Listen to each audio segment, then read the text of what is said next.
During any traumatic event in our lifetime, our breath is affected.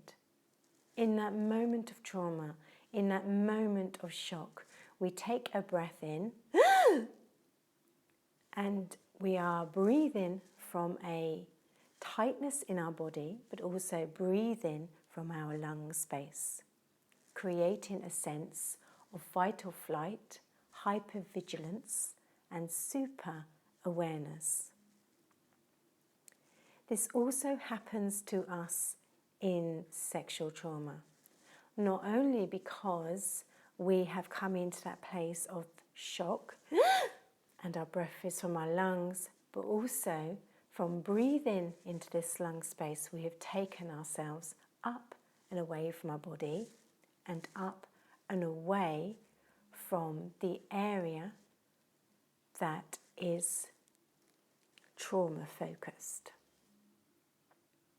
This is what causes us feelings of disassociation from the body, a feeling of being ungrounded, a feeling of being disconnected from our sexuality, and a numbing out of any emotion, whether that be anger, whether that be joy, whether that be pleasure, or whether that be pain.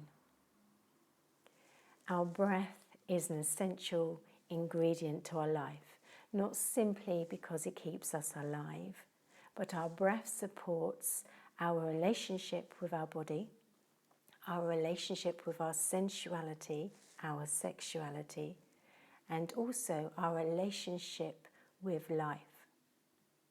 Our breath also supports us to self-soothe. Breathing is how babies learn to self-soothe, and we can do the same to support us to come in away from that feeling of hypervigilance, come away from that feeling of constantly being in fight or flight. We will notice when we've experienced some kind of trauma or when we have experienced sexual trauma that our breath becomes very shortened to keep us away from our body, to keep us away from what we perceive to be our place of pain that we do not want to revisit. And therefore our life, our experiences of life, our experiences of ourselves, our experience of others is very much from breathing up here, but also from this very place of thinking rather than feeling, and very much from a place of always being super aware and super alert. We can change this. We can rewire our breath and therefore release some of our trauma purely by being back with the breath. The breath is the first thing we do when we are born, and I believe it is our greatest tool in life for the reasons I have explained. When we look at a little baby, you can see their belly rising and falling with the breath, and they are breathing properly. And this is what we want to return to. I don't believe in changing the breath. Very many practices get us to count the breath, so that's taken us into thinking. Or they get us to hold the breath or change the breath in some yoga, pranayama, breathing, and I don't feel this is very supportive. How can we change our breath when we don't know the rhythm, the soothing harmony of our own breath and our relationship with our own breath? And simply by coming into that pathway of breath, we can feel ourselves dropping back into our body in a very self-soothing way. And if at any time it feels uncomfortable or we feel at unease, then we can stop and then simply return back to self-soothing breath, your own unique pathway of breath. So as I said, little babies' bellies are pumping up and down with the breath.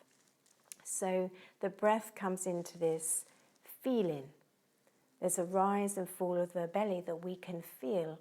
So simply by placing your hand on your belly and not thinking the breath, but just feeling that sensation of breath and how it rises in the belly.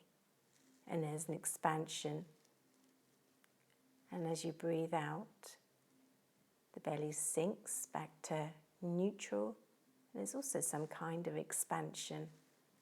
And just noticing that, feeling, allowing yourself to feel into that. So that we're coming away from the lung area and we're also coming away from thinking. When we breathe into our bellies, we are massaging our digestive system, not a completely unknown fact, but we're also dropping down into our sexual reproductive area, our genitals. And often this is what can cause an unease, because this will start to create a sensation that if we've experienced sexual trauma, we can feel uncomfortable about that sensation, because that sensation is equated to a traumatic event, to pain rather than pleasure, which is why we tend to breathe up and away from our root area. But we need our root area to feel grounded. So once we've enabled ourselves to breathe down into our belly, we can take that breath down a little deeper into our root area and allow the root area to start to feel like a place that we can visit by ourselves, that we are able to take ourselves to, if only for one breath, and just being there. And we can then let it go. Simply playing with the breath enables us to return to a relationship with our body, our internal landscape. It enables us to return to a relationship of our root area, our genitals, our reproductive system. It enables us to return to a place where our nervous system is not in constant hypervigilance and super alert or fight or flight. It enables us to start to feel that actually our body is a safe environment to live in rather than living out and beyond.